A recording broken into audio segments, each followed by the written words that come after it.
Il a retenti une parole de bonheur sur notre terre, un mot d'allégresse et de salut dans la tente des pécheurs. Une bonne parole de consolation, un mot plein de bonheur, digne d'être accueilli par tous. Montagne, tressaillez, éclatez en cantiques de louange. Arbres des forêts, applaudissez tous au Seigneur. Il arrive. Cieux, prêtez l'oreille. Terre, écoutez avec attention.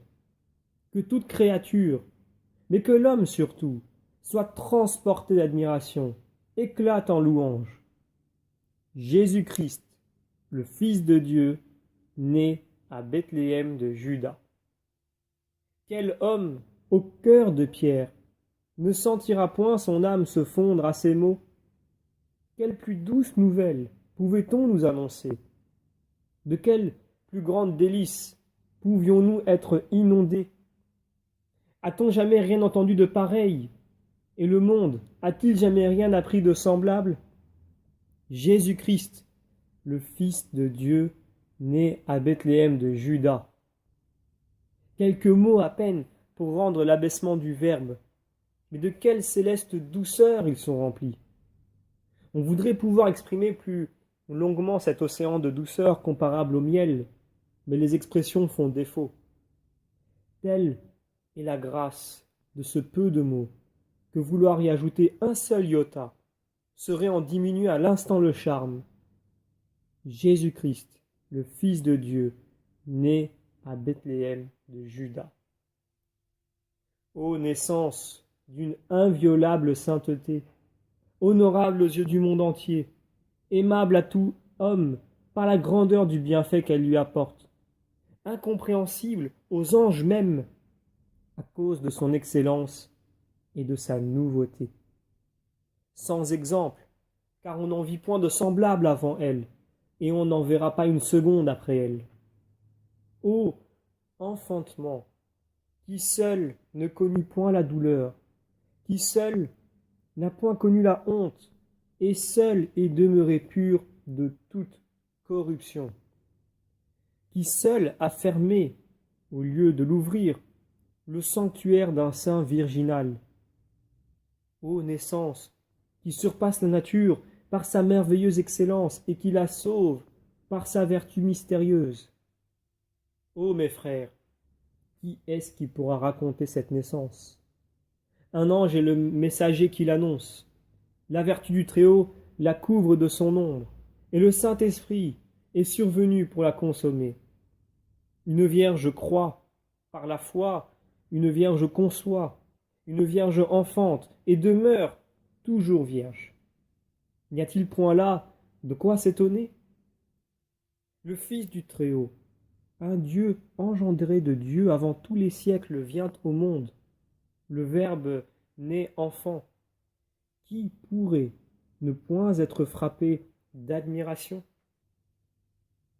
Mais cette naissance n'est point oiseuse, ni cette grâce de la majesté divine inutile. Jésus-Christ, le Fils de Dieu, né à Bethléem de Juda.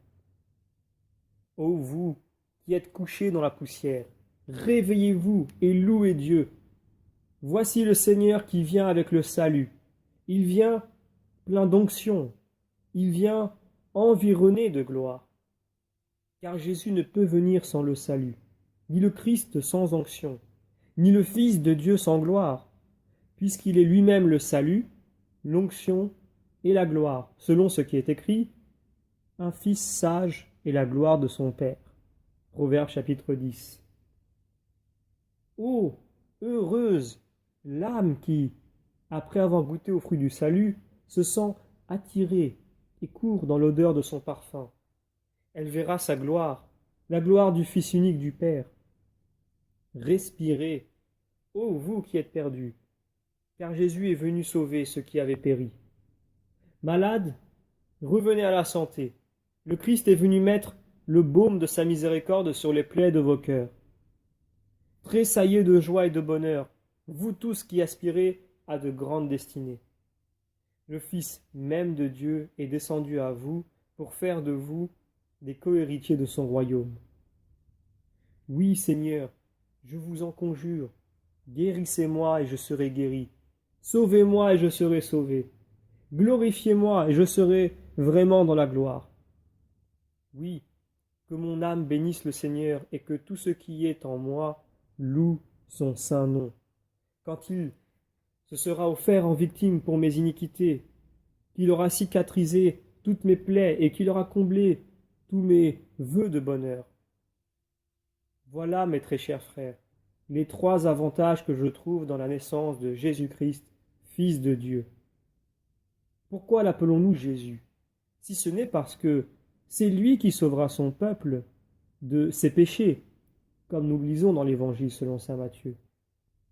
Pourquoi a-t-il voulu que nous lui donnions, nous, le nom de Christ, sinon parce que son huile fera éclater notre joug, comme nous pouvons lire en Isaïe chapitre 10.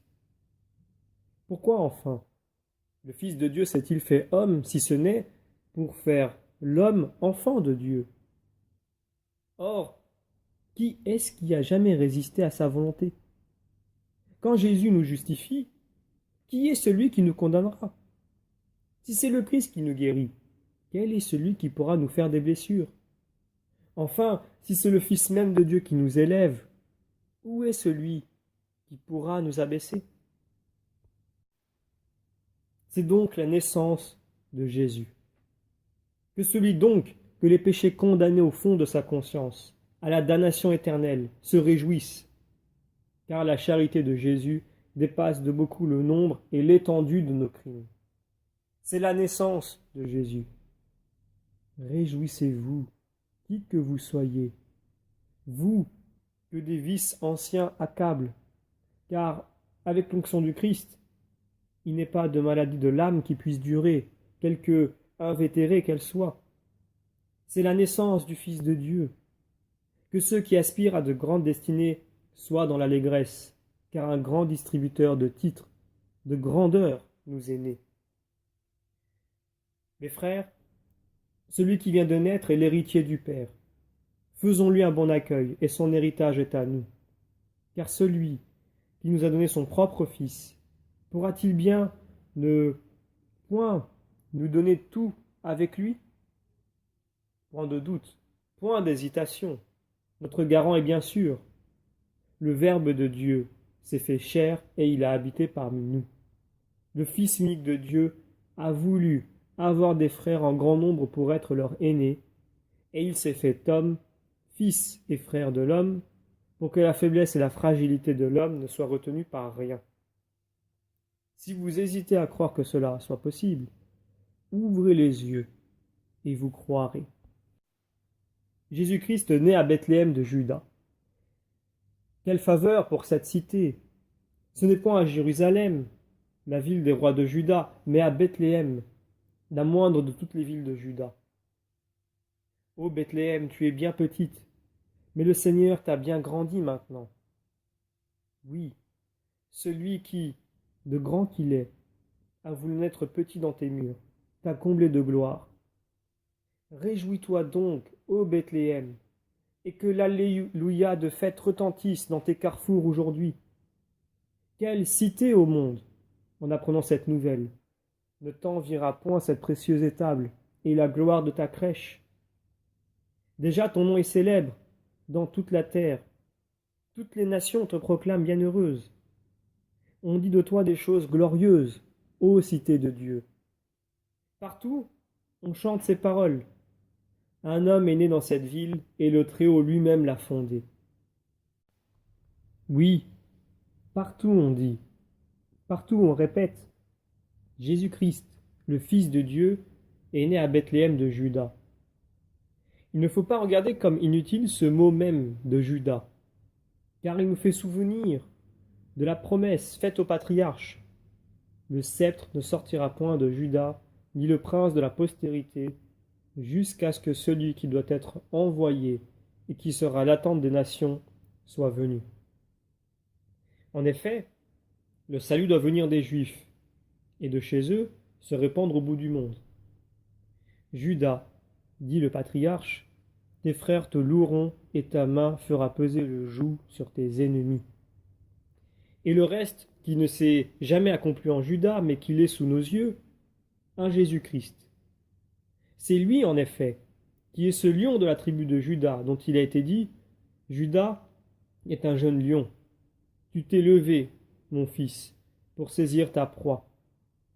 Ce grand ravisseur, qui se charge des dépouilles de la Samarie, avant même de savoir nommer son père et sa mère, n'est autre que le Christ, car c'est lui qui, en s'élevant en l'air, a emmené avec lui, comme en triomphe, une grande multitude de captifs. Ou plutôt non, il ne nous a rien ravis. Tout, au contraire, il a comblé les hommes de ses dons. Ces mots, Bethléem de Juda, me rappellent donc à l'esprit ces prophéties et plusieurs autres semblables qui se sont accomplies en Jésus-Christ, à qui elles se rapportaient. Aussi, n'y a-t-il pas à rechercher pour nous, s'il peut venir, quelque chose de bon de Bethléem? Mais pour ce qui nous concerne, nous voyons par là comment veut être reçu par nous celui qui a voulu naître à Bethléem. Le roi de gloire pouvait sans doute penser qu'il lui convenait de rechercher des palais magnifiques, où il fut reçu avec gloire. Mais ce n'est pas pour cela qu'il était descendu de son trône royal. Il a la longueur des jours dans sa main droite, et dans sa gauche, il a les richesses et la gloire. Pouvons-nous lire en Proverbe chapitre 3. Il possédait toutes ces choses en abondance dans les cieux, mais parmi elles, il ne trouvait point la pauvreté, tandis que sur la terre, cette richesse était partout en abondance, mais les hommes en ignoraient le prix. Voilà pourquoi le Fils de Dieu, qu'il aime, descendit du ciel et l'a choisi en partage, afin de nous la faire apprécier par l'estime qu'il en fait lui-même. Ô Sion, parez votre lit nuptial, mais parez-le d'humilité et de pauvreté, car il se complaît dans ses langes, et selon le témoignage même de Marie. Voilà les soieries dont il veut être enveloppé. Immolez donc à votre Dieu les abominations des Égyptiens. Remarquez donc bien que le Christ naît à Bethléem de Juda, et efforcez-vous de devenir une autre Bethléem de Juda, si vous voulez qu'il vous fasse la grâce de le recevoir aussi en vous. Or, Bethléem signifie la maison du pain, et Juda la confession.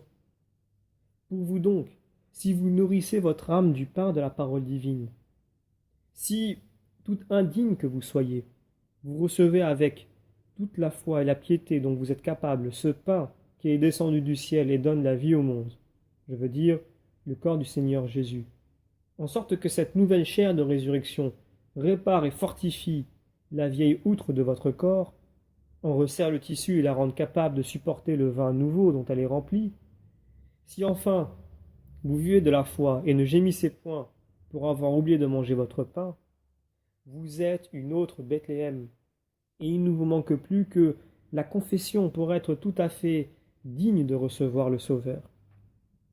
Que la Judée soit donc votre sanctification. Revêtez-vous de la confession et de la beauté, qui sont le plus beau vêtement que le Christ recherche avant tout dans ses ministres.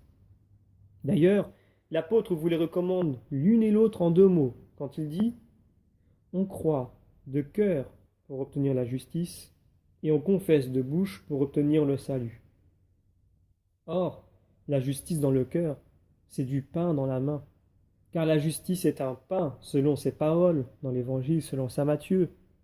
Bienheureux ceux qui ont faim et soif de la justice, parce qu'ils seront rassasiés.